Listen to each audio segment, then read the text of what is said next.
Understanding what motivates you is a superpower. If you truly grasp what actually fuels you, you have the potential to be unstoppable.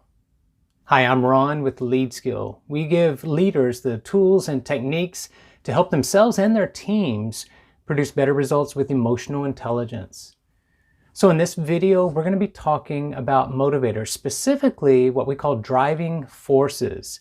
And we're going to cover some new ground that you may not have heard too much about before, because research over the last several decades has really advanced our knowledge about motivation, far beyond things like extrinsic and intrinsic motivation, where we can really start getting more specific and granular about the things that actually drive us.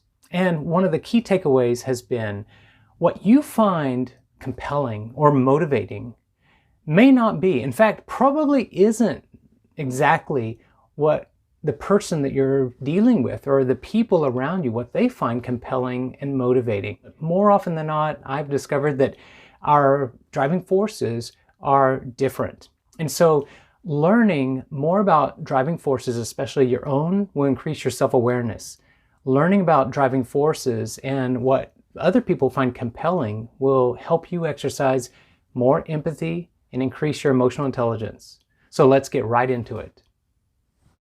So let's begin talking about the 12 driving forces and really try to understand them a little bit better. We need to understand that motivation is something that is not really easy for us to see, but it is very powerful when we can understand where it's coming from. It's really answering the question why we do things. And I found the model of an iceberg helpful for us to understand this. The why gets to the things that are under the surface, the part that you really can't see, because behavior is what's above the surface. And the why is what drives your behavior. Your motivation drives behavior, but it's the bigger part of the iceberg that we can't see. It's below the surface. Once we can uncover what's driving or what's motivating us and other people, we have some great leverage. So let's get into the why. The driving forces model is built on 6 keywords or clusters. Each one of these finds a distinct expression in 2 different directions, very different and contrasting directions. We've got 12 total driving forces, and that's how it's built up. So what we're really describing in these keywords, it's pretty self-explanatory. Knowledge is the drive to know. The drive to be useful is what utility is all about. The drive to help or assist. Some people are actually motivated by surroundings. Others, the drive to exercise power in certain ways. And then finally, people are driven by ideas, methods, or beliefs. And so we're going to look into each one of these a little bit deeper and understand the 2 driving forces in each one of these 6 domains.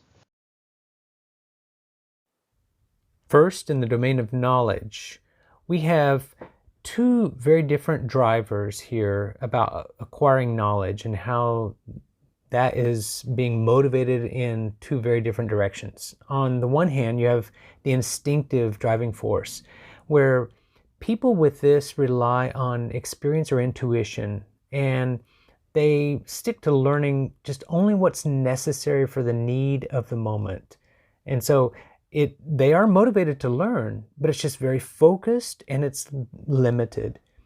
On the other hand, people with the intellectual driving force, they are all about learning for the sake of learning or just gaining knowledge for its own sake. And they tend to have a wide range of interest and can even get sidetracked or distracted in the pursuit of knowledge and lose sight of the purpose that they might be learning for, just because the enthusiasm to learn can take over. So these are 2 very different driving forces, both of them, though, driven by knowledge and how it's used.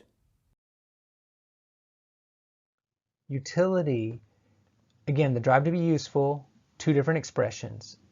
On the one hand, we've got resourceful, someone who really is looking for a return on time, energy, money, resources invested. And so they're really looking at the bottom line, very bottom line oriented, and they want a personal return. Other people who are focused on utility are selfless and they want to complete tasks for the greater good.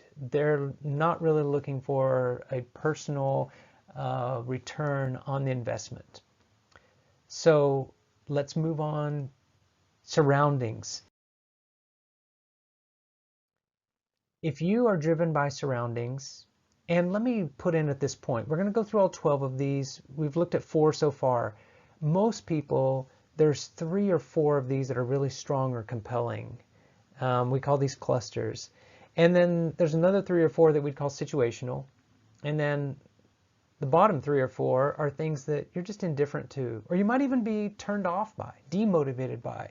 So as we're going through all 12 of these, you may only be attracted to a couple of these and you can identify, oh yeah, that really rings true for me. The rest might be just kind of interesting or curious, or you're just not interested at all. So that, in fact, may be a little bit of a clue about where your driving forces lie. Let's talk about surroundings.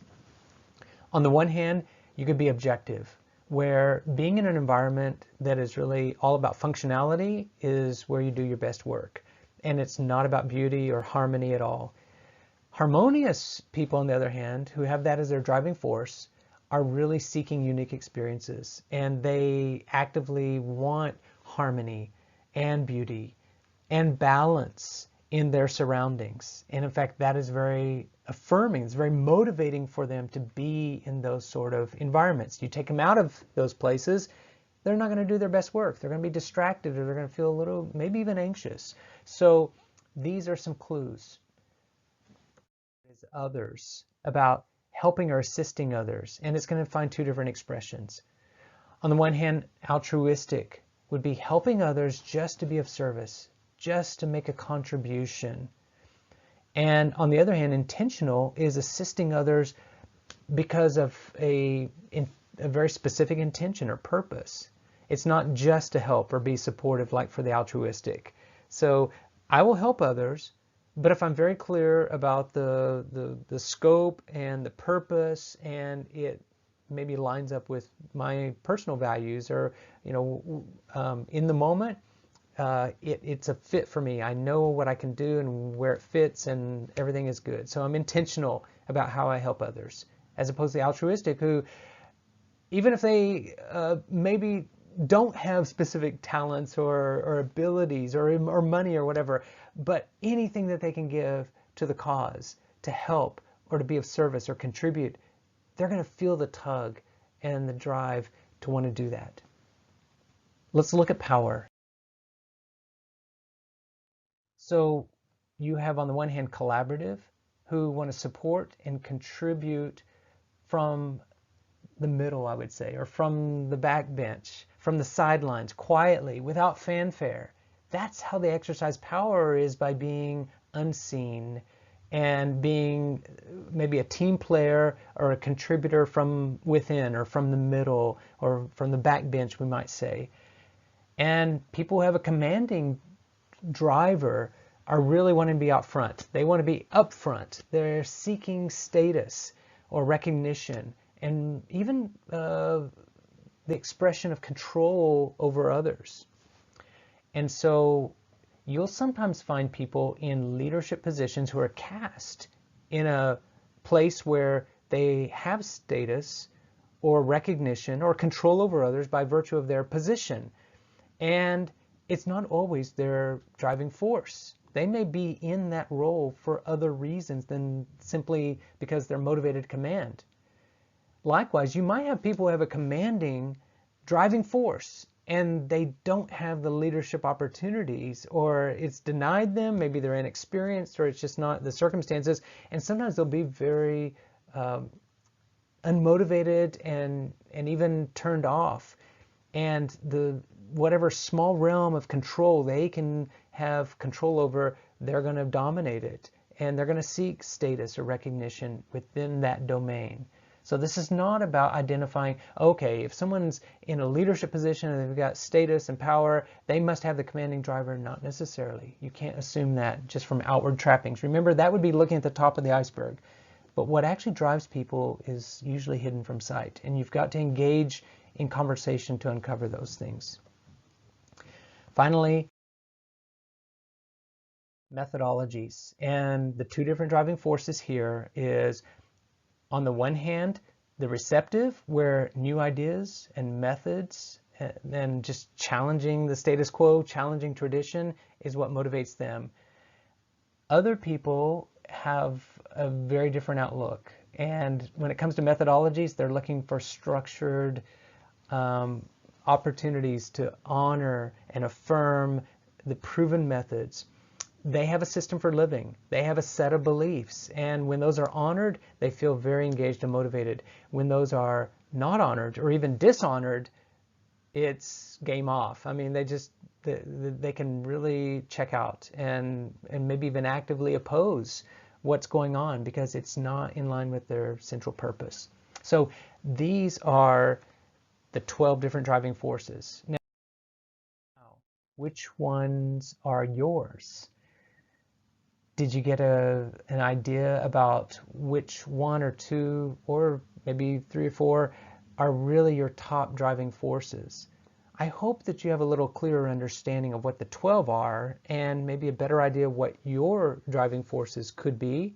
And you'll start paying attention and using these to tune into other people. Exercise empathy and realize that what drives you isn't necessarily what drives other people. And it can really help to have conversations and drill down and try to grasp how other people see the world and what they find compelling, what they find really drives and fuels them in life. So if you're interested to go a little bit further and get your own report, we have driving forces reports. You can see the links in the description below. To get your own readout and a specific score and some feedback in a printed report to understand what your driving forces are and to be able to talk that over with someone who can help make sense of it. So the driving forces report, this is brought to you by TTI Success Insights, and it's a fantastic tool, and it really gives some really good insights into why people do things and what are my driving forces and how I should interact and what I can learn from dealing with people who have very different other driving forces. So I hope this has been helpful. If you like the video, give it a like, subscribe to our channel if you haven't already, and stick around and watch some other videos either on motivation or emotional intelligence or leadership. Those are the things that we are really specializing in and that we'd love to help serve more people. And so join our community. Thanks for being with us. We'll catch you in the next video.